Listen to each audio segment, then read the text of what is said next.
Hey there. I just wanted to cover off a really quick one today about why you should consider content as part of your marketing strategy.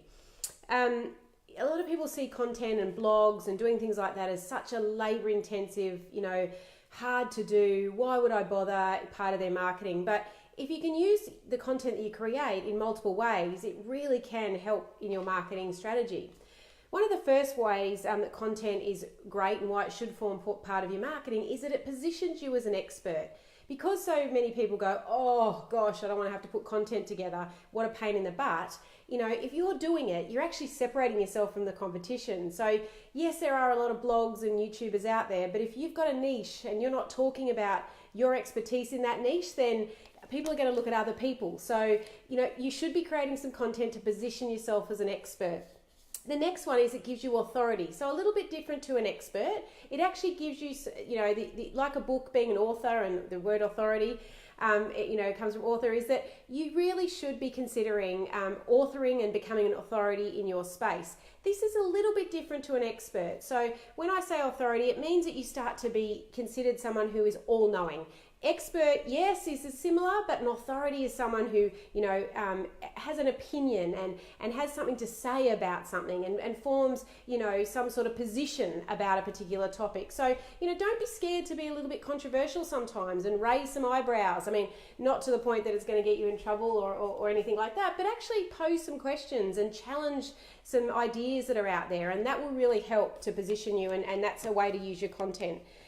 The next one is that it gives people some social confidence in you. So we all know now that people may very well come into your store offline or consult with you offline, but they'll Google you and search you online. So it gives people some sort of confidence in you that, okay, this person's legit, they're actually someone that I should listen to, they've got an opinion, here they're talking about this, they're talking about that, they've got something to say, wow, this is someone who I see as, an expert or an authority in that space, and it confirms those thoughts.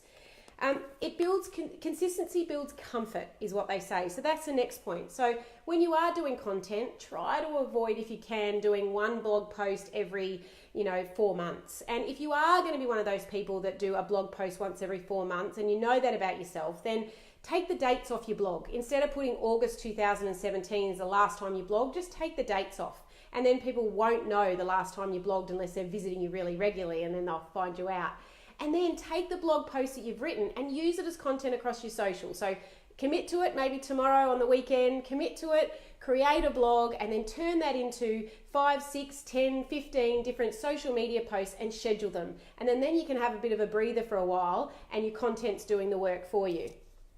The other thing, and number 5, that content does is it shows a level of consistency. So it shows that you're consistent and that you're reliable. And, actions speak louder than words sometimes, although we are talking about content, but it's the action of doing that content that actually shows people that you're committed, that that you're really invested in what you're doing, to give enough time and energy to actually create the content. So I know for a lot of people that content can be overwhelming. There are great writers out there now, unfortunately due to publishing and newspapers and everything closing their doors or reducing staff. There's lots and lots of amazing journalists out there. If you haven't been on Upwork or one of those platforms, you can find great writers. You can give them a brief and they can write great content for you, so that you don't have to do it, but use that content then to spread all over the ether. I mean, I've talked about in a previous post that our magazine clients, we use our magazine. We can create over 100 to 150 posts out of one magazine that we use to spread the content out across the ether to give positioning and credibility to our clients. So really, you really do need to consider making content part of your marketing strategy. Think about how you can create the content and how you can use the content, and what content would be of value to your reader, your customer, and your client. What do they want to know about? What questions do they have that you can answer? If you are really good at talking more than writing, then do a video. Content can be video too. It can be you talking on a video. You can be doing a Facebook Live like I am now, but being consistent with that shows that you are committed to your brand. So I really urge you to consider content as part of your marketing strategy moving forward.